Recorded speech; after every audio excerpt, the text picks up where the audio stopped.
Hello, welcome back. How are you doing? I hope you're doing okay. Today, look at this. Look at this.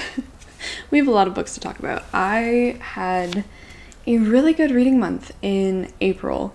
Today, we're going to be ranking the books I read in April, like the way I've organized them from the lowest star rating to the books I enjoyed the most. So we have a lot to talk about. This might be a long one. I read so much in April because I finally finished my final exams. I finished my classes. I have a couple weeks off before I dive into a summer course that I signed up for. And I feel like I really took advantage of that. So this month we had the tail end of like my uni reads plus just freedom. I was let loose and I read some trash to start off with. So let's talk about that. The book that has the lowest star rating on this list will probably come as no surprise because it is The Kingdom of Little Wounds, our favorite, our darling favorite on this channel. The Kingdom of Little Wounds by Susan Kokol. I did end up giving this young adult, which we'll talk about in a second, fantasy 1 star because I had to. I get questions a lot about where I find these books, how I find books to read, so I will definitely let you know where I found all of these books. This one in particular, I think I still have the vlog on my channel where I found this guy thrifted a couple years ago just in a random thrift store, and I picked it up because it just looked like a cool fantasy. It was unique. This was unlike anything I've ever read before in that it really felt like it was a joke, like someone was playing an elaborate joke on me, and I did read this in April, so I thought that was kind of fitting. This was the April Fool. No, I was the April Fool. This was the most bizarre experience I've had in such a long time with a book. So what am I even going to tell you? This book is supposed to be, in the author's own words, a fairy tale about syphilis, set in the late 1500s, and we are in the made-up Scandinavian city. I feel like that's a sentence that doesn't really make a lot of sense in and of itself, but that's what it says, of Skugahavn, if I'm saying that right. Which I believe you guys have told me means Harbor of Shadows or something cool like that, so that's cool. But nothing happens in this book. All that happens is that we have characters moving around the kingdom. We have King Christian V, who is a real historical figure. He's quite famous, but what Susan Kokol does in this book is mix very little fact with far too much fiction, and it just creates this weird, discombobulating, discordant, incongruous, weird fantasy history where you have real figures wandering around doing things in this weird kingdom that doesn't exist, which I'm not a fan of. I either like hard historical fiction where we're actually talking about real people and things that they did, or like fables. This is very much a fable about syphilis, but it was just the weirdest way someone could go about writing something ever. So like I said, we have these people wandering around in the castle. We have King Christian V, his wife Isabella, their daughter Sophia, and this opens on Sophia's wedding night. And she is marrying some Duke of Sweden or something like that. But very quickly we find out that this book is just full of disgusting tales, pus-filled people, and every other paragraph is literally describing someone's bodily function, someone's organ, someone's death, someone's inner fluids coming out in some way, shape, or form. And it was honestly the most bizarre thing I've ever read. If you have seen the couple of vlogs where I talked about this book in and read out sections, like, it was just mind-boggling. This book has no real plot other than following these people suffering from either it's like this plague that's going around, or maybe it's syphilis.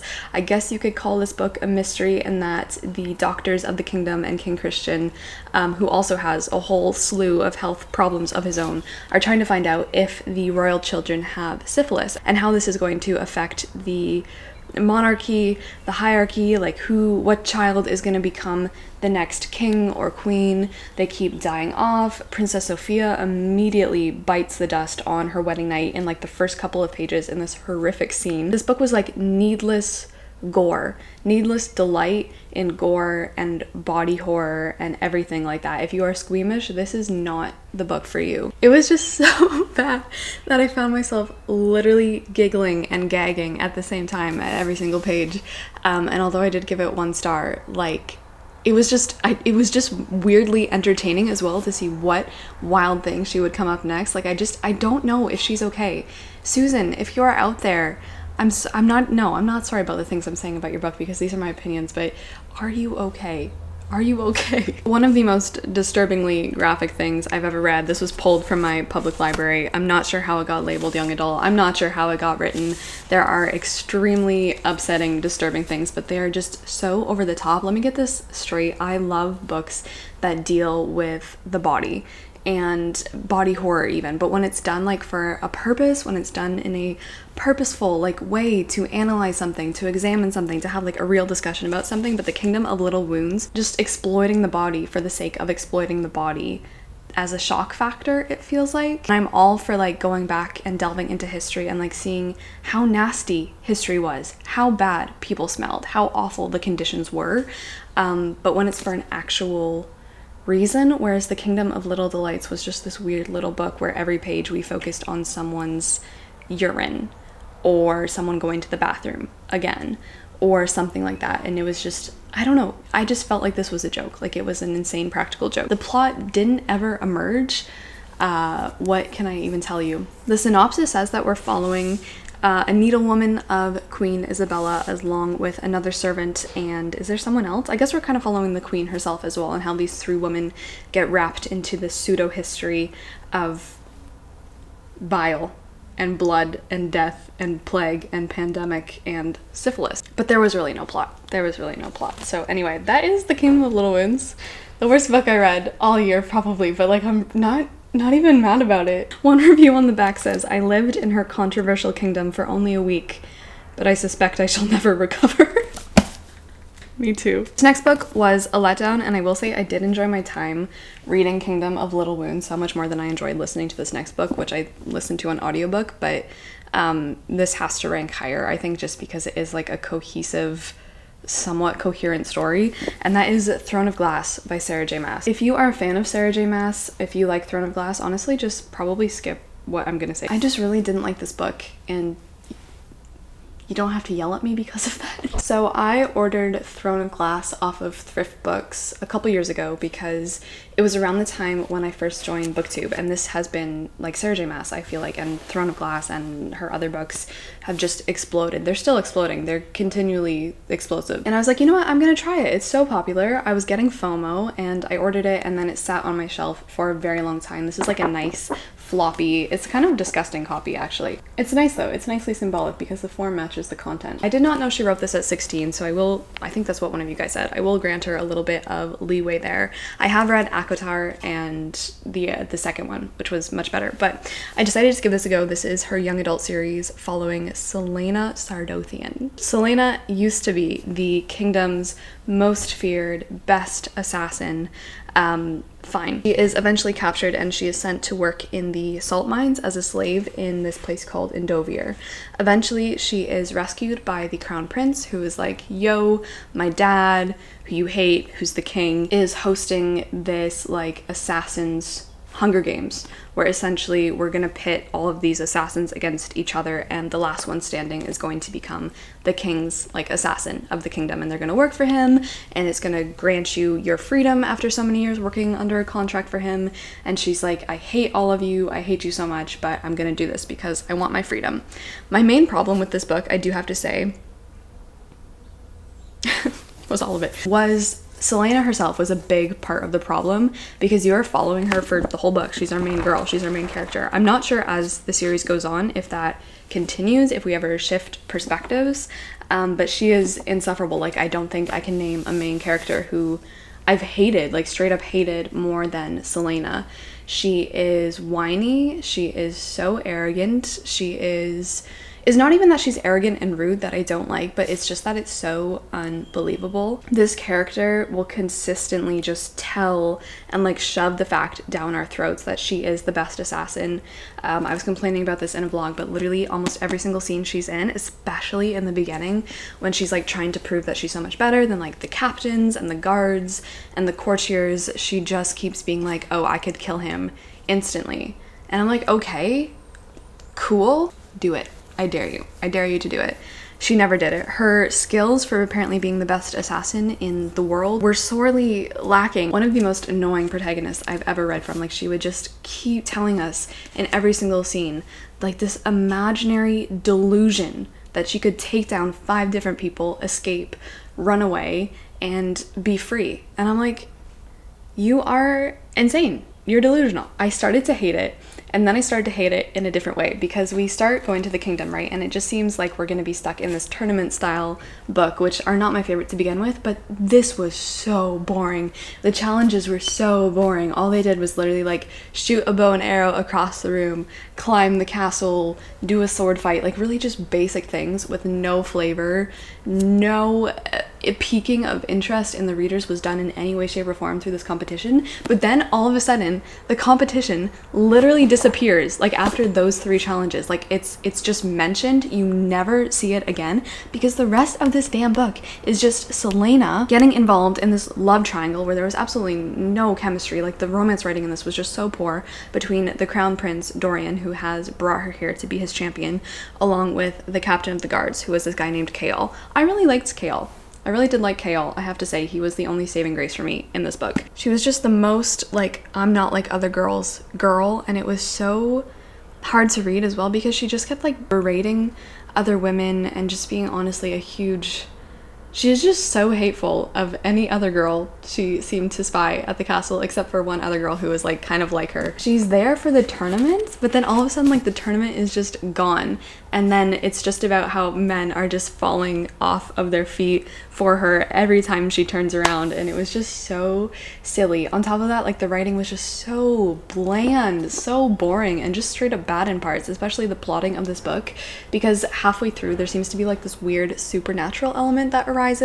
I was not expecting, honestly, for there to be any fae or supernatural creatures in this world. I thought Throne of Glass was like strictly just like regular humans kind of duking it out, but there are fae in this book, and there's like this weird supernatural like demon realm thing that kind of starts to invade the book and pose a bigger threat outside of the tournament, which is also one of the reasons why the tournament is just completely pushed to the side.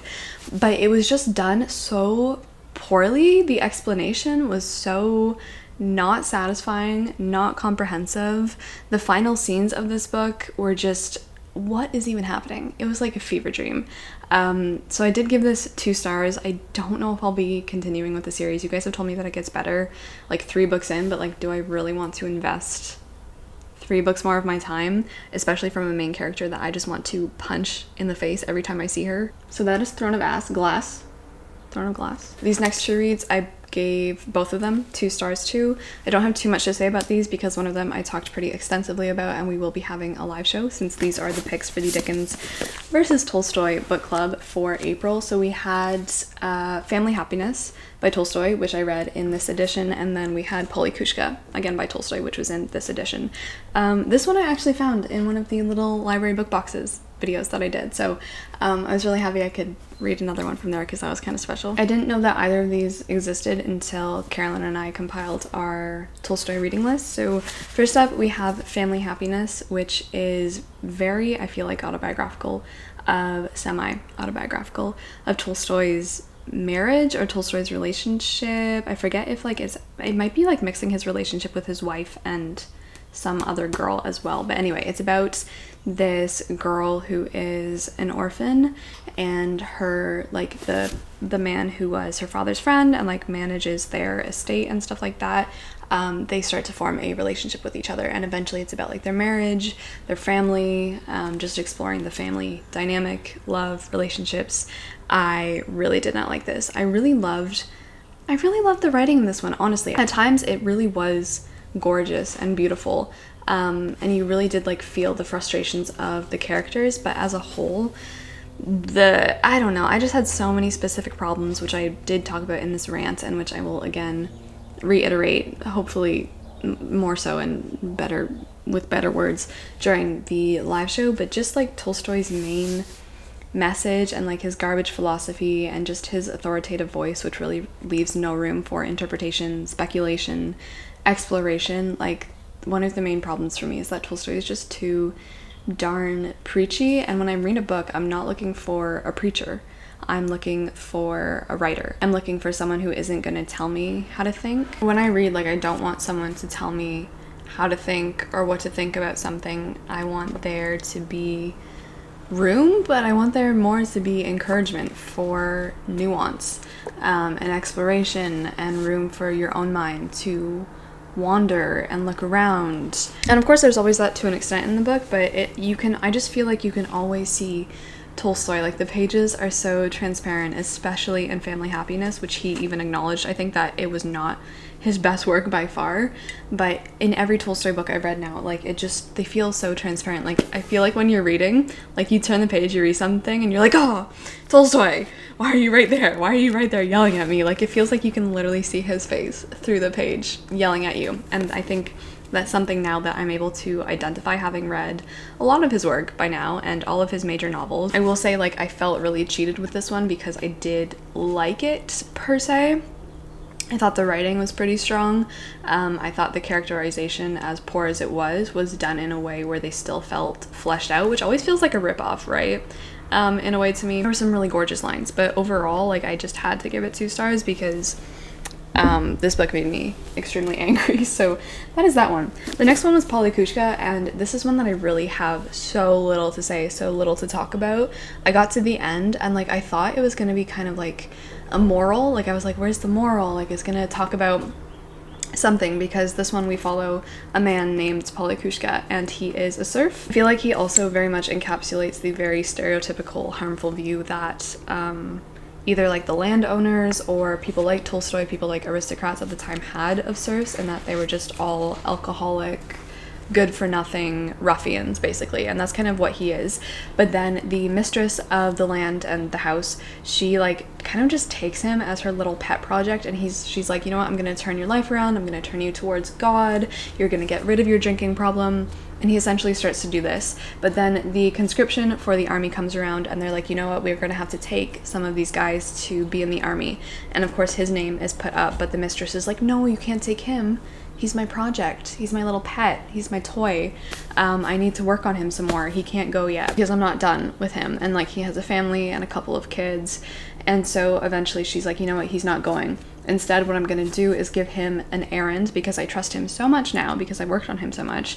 I'm gonna give him some money to deliver or to buy something with, and so he goes away with, like, this envelope of money. He's very proud of himself for having been given this, like, immense responsibility, and he's like, you know what, I'm not gonna drink, I'm not gonna spend it, I'm not gonna steal it, I'm gonna do exactly what she says, everyone's gonna be so proud of me, everyone's gonna see that I've turned my life around. And what does he do? He loses it by accident. And then there's a bunch of things that stem from him losing the envelope. I really have nothing to say about this.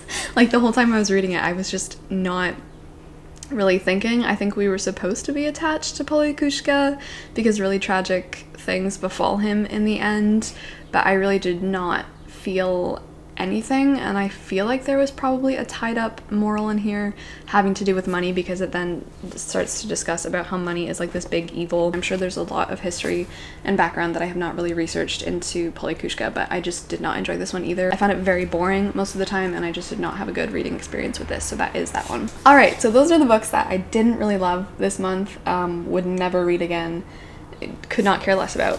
These next ones I did really like, and then we'll move into the books that I loved. So this book, I love this. This book came at the exact right time for me. This is Everyone's an Alien When You're an Alien Too by Jomny Sun. This is a little graphic novel about this little alien named Jomny. He is sent to Earth by his fellow aliens to discover humans, talk to them, see what we're about, see what's up. But he gets to Earth and there's no humans here. There's just animals and plants and other things like eggs and rocks, and it's really good fun. I was gifted this by one of my best friends, Stephanie. Thank you so much. I love you, Steph. She gave this to me for my birthday last summer, and I decided to pick this up the night before one of my final exams because I was like anxious to the max. I will say this is like such a nice distraction. This book reminded me of one of those like videos for babies that you can watch, that babies are supposed to watch on YouTube, where you just watch like the bouncing fruit or like dancing jellies or whatever, and it's like very calming and lulling. That's what this felt like in a way, and this accomplished that task for me. It was like the night before the exam and I was just panicking all over the place. And I picked this up and it was such a nice distraction. It reminded me of so many things because like this seems like such a lighthearted little graphic novel, and it is, but Jomny feels quite lonely and isolated from his fellow aliens, and he starts to talk to a lot of the plants and animals on Earth, and they teach him really valuable, deep life lessons. I gave it 4 stars. I will definitely be returning to this again. I feel like it's a book you can read again and again. It's just very simple, very nice to look at. And yeah, I just really loved it. So that is Everyone's an Alien when you're an alien too. Okay, this next one I picked up on audiobook, and that is Molly of the Mall, Literary Lass and Purveyor of Fine Footwear by Heidi L.M. Jacobs. I didn't know what to expect with this one. This one was a gift from one of you guys. There was a really sweet note with it. I believe your name is either Kate or Caitlin. Thank you so much. She sent me this one and I had never heard of it before, but this is a Canadian novel. It's set in Edmonton, Alberta in the mid 1990s. This was just so fun. This was really, really fun. We are following this girl named Molly. Her dad is an English lit professor at the University of Alberta, where she is also studying English lit. She is named after the infamous Moll Flanders from Moll Flanders by Daniel Defoe. Her siblings all have similar names, like her siblings' names are literally Heathcliff and Tess from Tess of the Dubervilles. So she grows up and she's like, you know what, how am I gonna live up to my eponymous novel? How am I gonna live up to the namesake of this novel that I'm named after? And so she decides to read Moll Flanders by Daniel Defoe, and that's kind of what kickstarts this whole journal, because this is essentially like her journal. It starts off in the summer when she is working at Edmonton Mall, which is the largest mall in Canada. I remember being so enthralled with this mall in elementary school when like we found out about it, and it was like the coolest thing ever because it has like a theme park inside it. It has everything. That's like the #1 thing that this book did for me. It was like nostalgic in a weird way, but it was also just so Canadian. Like I've never read a more Canadian novel, and that was the thing, like I've just never been able to relate. I feel like I don't read a lot of very like specifically placed Canadian things, so that was just really fun. Like it was just really, really fun because I feel like I don't get to see that a lot. She works at a shoe store in the mall, and at first it really starts to capture the drudgery, the desolation of working in retail, and she hates it, but she's also starting to get into this lull. Like this book is definitely comedy. I would class this as like a weird romantic Jane Austen spoof comedy, and also weird reimagining of Moll Flanders, but not really. It also discusses kind of heavier topics because at the mall she starts to get into this rhythm, and I feel like we've all kind of felt that way at one point or another, unless you like really hate your job and will do anything to get the heck out of there, where you start to fall into this rhythm and you're like, you know what, I could do this for the rest of my life. I might hate myself a little bit if I did this for the rest of my life, but it's easy enough that I could. And she kind of starts to feel that way, and she's like, you know what, do I want to go back to university to study English literature? But then of course fall rolls around and she goes back to university. When she finally went back to the university, that was also my favorite part, because not only then did we have like the Canadian-ness that I related to, but then we had the English literature, and it was so fun to see someone finishing out their 3rd year of English lit at the same time that I was. Like it just felt like I picked up this book at the exact right time. So thank you so much, Caitlin, if that's your name. I really hope that's your name. But it was so funny. I will say I don't recommend, I think I would rather read this book physically than listen to the audiobook, because the audiobook narrator was a little bit annoying, and I think this book is definitely a hit or miss on the comedy humorous side of things, especially when you're listening to it via a narrator who doesn't really always hit and can definitely make it more annoying than funny. Like this book definitely walked that line more than once, but sometimes it just landed so far on the funny side that I found myself like laughing out loud. I feel like I really related to Molly. Like you literally just follow her struggles as a lit student, as a footwear worker at a mall, and it's just like wholesome and funny, but it also deals with like more serious topics. She's also a die-hard Jane Austen obsessive fan, and this is really influencing like her search and her quest to find a man. This book also introduced me to the one and only Canadian cheese poet. I had no idea that Canada was the home of the cheese poet. I forget what his actual name is. Oh, James McIntyre. James McIntyre. Her final project is to kind of do a study on a Canadian poet, and she picks James McIntyre, who she's actually related to. Because another thing that I just really related to this book about was that Molly's family is like, I guess her dad's Scottish, or her dad's side of the family is from Scotland, and my dad's side of the family is from Scotland, and I feel like it's this weird ritual with like Canadian Scottish descended families that like your dad is really into bagpipe, like your dad is really into the Scottish heritage. She constantly talks about how she has to be subjected to bagpipe music because her dad blasts it in the car, and I was like, we are living the same life. Like that was my childhood. My mom would get so annoyed because my dad had like a CD of oh, I don't know who it was by, but it was like the hits of bagpipe, Scottish bagpipe music or whatever, and that is what we would have to listen to on almost every family car drive. Like I know so many bagpipe songs, and it was just like this weird, I don't know, I was just having so many weird parallels with her. But then she finds out that she's actually related to the Canadian cheese poet, who's this guy named James McIntyre, who was also Scottish, and then moved to Canada, I believe. And I'm also related to someone who is just as, I feel like, notorious, which I'm not going to say because I don't want to say who it is, but it is an author who has written some questionable things way back. Anyway, we'll just leave that floating out there. James McIntyre is a real Canadian poet, and he wrote cheese odes. He has a section called Dairy and Cheese Odes. Like, it is 100% serious, and people just like think he is awful, like he thinks it's a joke, but she's like, you know what? I'm gonna rescue him. I'm gonna rescue him from the judges of Canadian poetry, and I'm gonna make a project about why he deserves a place in the Canadian canon. Like, lists stuff that he's actually written, and it is so funny. The land enriched by goodly cows yields plenty now to fill their mouths, both wheat and barley, oats and peas, but still their greatest boast is cheese. Or he wrote a sonnet about curling. And on the ice men love to hurl the polished blocks to skillful curl, and curlers all do proudly claim theirs is a manly, healthy game, and in Canadians you trace a generous, hardy, and brave race. Or this one, the ancient poets ne'er did dream that Canada was a land of cream. They never imagined it could flow in this cold land of ice and snow, where everything did solid freeze. They never hoped or looked for cheese. I don't know what this weird obsession with cheese is, because like, I've never really thought about Canada as the land of cheese. Or this one, I just feel like I have to read them all because I was just so chuffed that I found this Canada cheese poet. This one is called Ode on the Mammoth Cheese.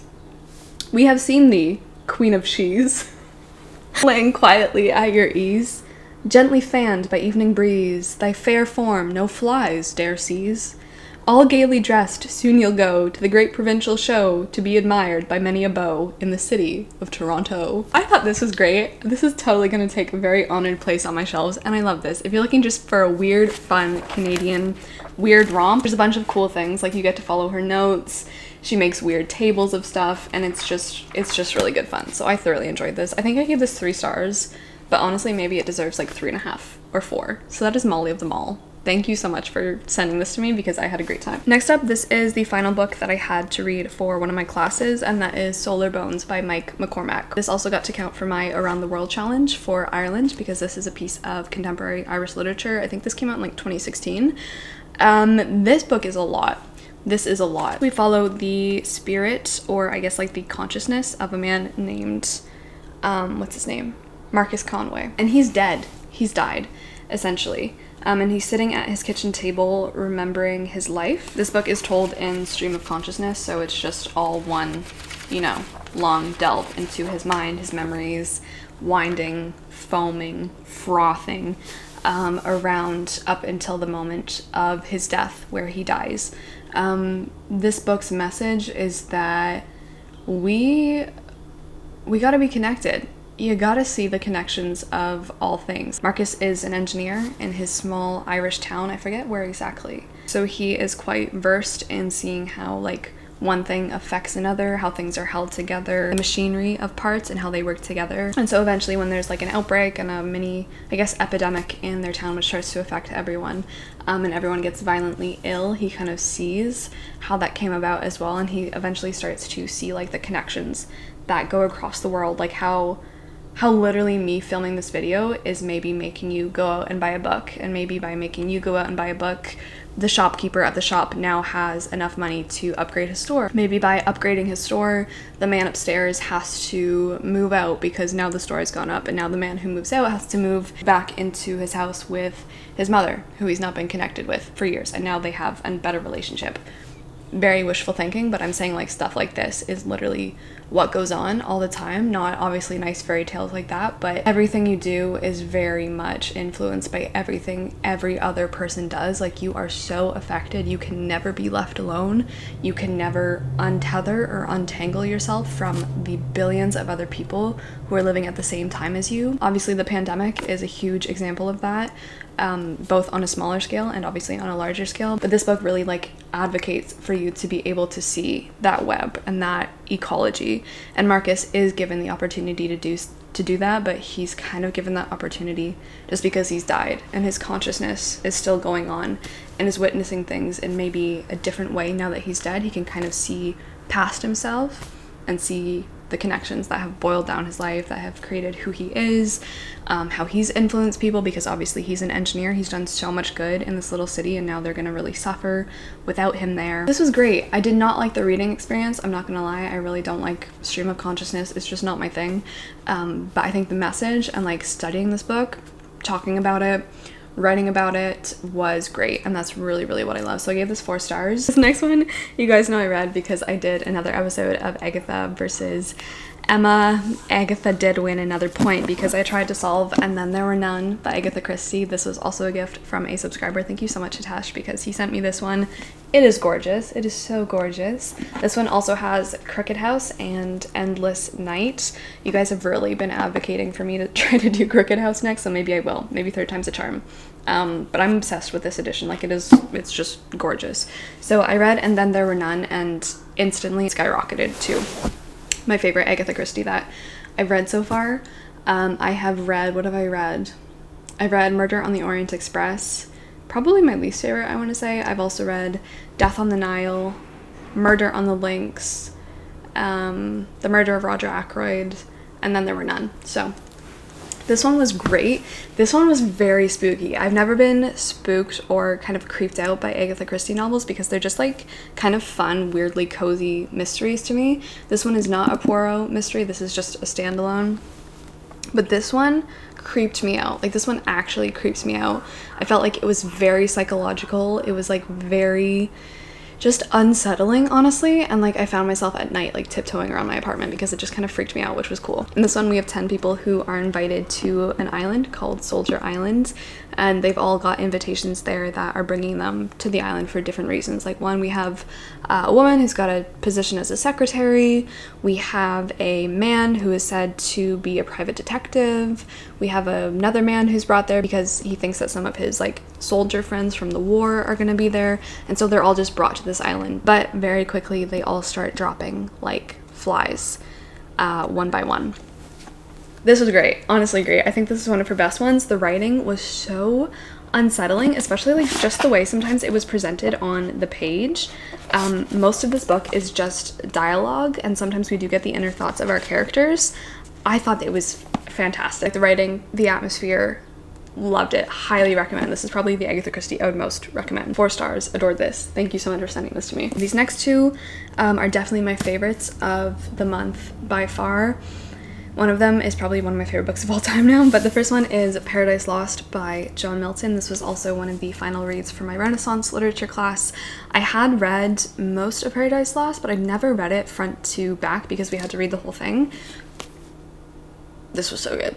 I really would have preferred a different angle to study it from because the Renaissance literature class and that professor was like very much like, we spent a lot of time focusing on religion and John Milton's life and you know, what was his intent behind writing this and stuff. But in my other class, because I've had to read this book for 2 classes, we just got to talk about, you know, theory and like the ideas and really cool things, which is more so how I prefer to learn and read and talk about literature. But this was fantastic. I gave this 5 stars just because the language, I highlighted so many passages. Like, can I just read you some? It was fantastic. If you've never heard of this, oh, do yourself a favor. Like, it's a lot, it's a ton, and reading the whole thing was actually, I think, the way to do it, like front to back, because you just got this full beautiful picture. This is John Milton's transformation of, I think, I don't know how many Bible verses in Genesis, but it's about the creation of the world all the way to the expulsion of Adam and Eve from the Garden of Eden. We start with Satan being banished from heaven.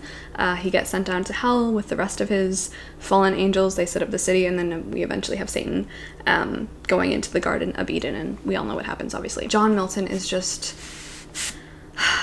touched by the gods. Touched by the gods, honestly. He's just so talented. The dismal situation, waste and wild, a dungeon horrible, on all sides round, as one great furnace flamed. Yet from those flames no light, but rather darkness visible, served only to discover sights of woe, regions of sorrow, doleful shades, where peace and rest can never dwell. Hope never comes, that comes to all, but torture without end still urges, and a fiery deluge fed with ever-burning sulphur unconsumed. Such place eternal justice had prepared for those rebellious. Here their prison ordained, in utter darkness, and their portion set. This is my favorite read of the month. This is hands down my favorite read of the month. This was so good. This was either a recommendation from you guys or I was searching for around the world literature, and so I picked up one from Sudan, which is Season of Migration to the North. If someone could tell me how to pronounce his name, because I've seen it pronounced a variety of different ways, that would be so wonderful. So wonderful, because I love this book so much. 5 stars. This is a book though that, like, I feel like, first of all, you can never talk about the things you love the most, but also this is something that I think I would just rather say go read it than me say very much about, because this book took me completely by surprise.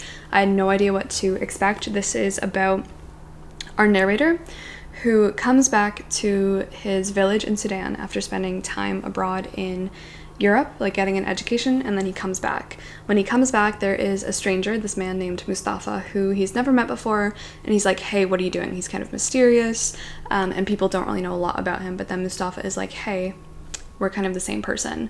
We've been through the same things. And so our narrator starts to learn about Mustafa's life, in that he also went to London shortly after the First World War to get an education, and the tragic, awful, just horribly violent, there's not even a word for it. He was just completely used, abused, belittled, lionized, tossed around in every awful way imaginable, but he also starts to kind of get revenge or seek to get back at the London society that has done these things to him in a way, and to kind of reverse a little bit of what has been done to him in his mind. And so he starts to tell our narrator about this. It was just so masterfully written, first of all, but the ideas, like, these are ideas that, like, you can really chew on. This is like the complete opposite of what I was talking about before with Tolstoy, when it's like a very authoritative voice. This voice is so like, let me give this to you, let me tell you this wonderfully crafted story with these horribly violent, completely important, huge ideas. Our narrator and Mustafa, like, their lives start to intertwine in various weird, strange ways. I don't want to say too much more, but I think this is a quite good little poignant sentence about the book. It's the story of a man undone by a culture that in part created him. It is a powerful and evocative examination of colonization in 2 vastly different worlds, because especially just like the going back and forth effect, and like who these people are before they leave Sudan and who they are when they come back after receiving a Western education, and how this affects their country and where they're from and their people and their relationships. Oh my gosh, so good. Favorite book of the year so far, I think, maybe. Finally, the last audiobook that I listened to in April was God Is Not Great by Christopher Hitchens. And that is it. That's all I read. I had a great time. I had a great time this month. Please, as usual, please let me know what your favorite read of the month was, or just what you got to. I love reading your comments. I love looking at recommendations. Again, thank you to Caitlin and Hitesh for sending me those books, because I love them. Thank you guys so much, and thank you for watching. I hope you're doing well. I hope you're having a great time. I hope you got some book recommendations, or just had a little break in your day. My grapes and I will now go, and I will see you very soon in my next video. So, love you guys so much. Ciao.